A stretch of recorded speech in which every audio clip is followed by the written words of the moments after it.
Hi all, டேஸ்டியான kebab chutney எப்படி செய்கிறதுன்னு பார்க்கலாமா? முதல்ல அடுப்பை பற்ற வச்சு 2 கத்திரிக்காவை அடுப்பில் வச்சு நல்லா சுட்டுக்கோங்க.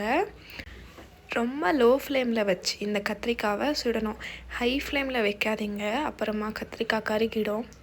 நான் 2 கத்திரிக்காய் எடுத்திருக்கேன். உங்களுக்கு வேணும்னா இன்னும் நிறைய கத்திரிக்காய் சேர்த்துக்கலாம். ஒரு சைடில் கத்திரிக்காய் சுட்ட பிறகு இன்னொரு சைடு திருப்பி வைங்க.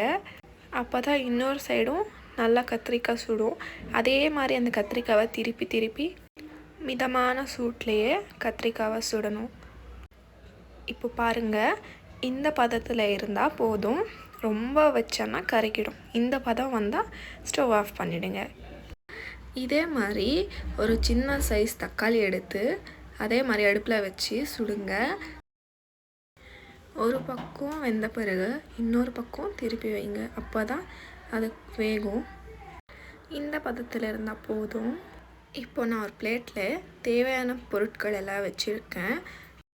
ஒரு கைப்பிடி கொத்தமல்லி, ஒரு தக்காளி, ஒரு கைப்பிடி புதினா, புளி, சீரகம், சுட்டு வச்ச கத்திரிக்காய், ஒரு 6-7 காய்ந்த மிளகாய். காரத்துக்கு ஏற்ற மாதிரி போட்டுக்கோங்க. உங்களுக்கு வேணுமென்னா பச்சை மிளகாய் கூட நீங்கள் ஆட் பண்ணிக்கலாம்.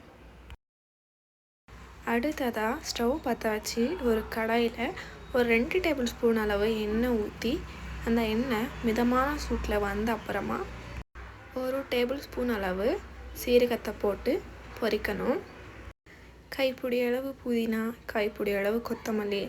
வேணும்னா நீங்கள் இன்னும் நிறையா புதினா கொத்தமல்லி கூட ஆட் பண்ணிக்கலாம். நல்லா பச்சை வாசனை போகிற வரைக்கும் வதக்குங்க. இந்த பதத்தில் இருந்தால் போதுமானது. இப்போது அதே கடாயில் மிளகாயை வறுத்து எடுத்துக்கோங்க. காஞ்ச மிளகாய் இருந்தால் சரி, இல்லைனா பச்சை மிளகாய் யூஸ் பண்ணாலும் ஓகே. உங்களுக்கு நீங்கள் எது ப்ரிஃபர் பண்ணுறீங்களோ அது யூஸ் பண்ணுங்கள். இப்போது ஒரு மிக்ஸி ஜாரில் வதக்கிய புதினா, டொமேட்டோ, காஞ்ச மிளகாய், கத்திரிக்காய், புளி, கொஞ்சமாக தண்ணி ஊற்றி உப்பு போட்டு கொரகொரப்பாக நல்லா அரைச்சிக்கோங்க. பார்க்குறதுக்கு இந்த மாதிரி இருக்கும். இப்போ ஒரு கடாயில் ஒரு டேபிள் ஸ்பூன் எண்ணெய் ஊற்றி அந்த எண்ணெய் சூடான அப்புறமா ஒரு டேபிள் ஸ்பூன் சீரகம் போட்டு அந்த சீரகம் பொரிஞ்ச அப்புறமா வெங்காயத்தை போட்டு நல்லா பச்சை வாசனை போகிற வரைக்கும் வதக்கிக்கோங்க. வெங்காயம் நல்லா வதங்கின பிறகு நம்ம மிக்சியில் அரைச்சி வச்சுருந்தையா அந்த விழுதை போட்டு கொஞ்சமாக தண்ணி போட்டு நல்லா மிக்ஸ் பண்ணிக்கோங்க. நல்லா ஒரு ஸ்லோ ஃப்ளேமில் 1 நிமிஷம் இல்லைன்னா 2 நிமிஷம் மிக்ஸ் பண்ணி கேஸ் ஆஃப் பண்ணிங்கன்னா கபாப் சட்னி ரெடி. இந்த சட்னியை நீங்கள் கபாப்க்கு மயோனீஸ் பதிலாக இந்த சட்னியை டேஸ்ட் பண்ணி பாருங்கள். சும்மா அட்டகாசமாக இருக்கும்.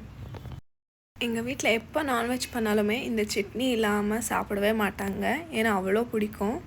நீங்கள் நான்வெஜ் பண்ணால் சாதத்துக்கு, களிக்கு கண்டிப்பாக இந்த சட்னியை ட்ரை பண்ணுங்கள். சூப்பராக இருக்கும். இந்த சட்னி கூட கபாப் பண்ணிக்கிறேன். அவ்வளோதாங்க, Andhra style kebab chutney ready ஆயிடுச்சு.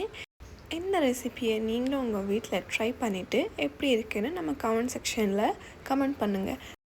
அப்படியே நம்ம சேனலை மறக்காமல் சப்ஸ்கிரைப் பண்ணிவிடுங்க.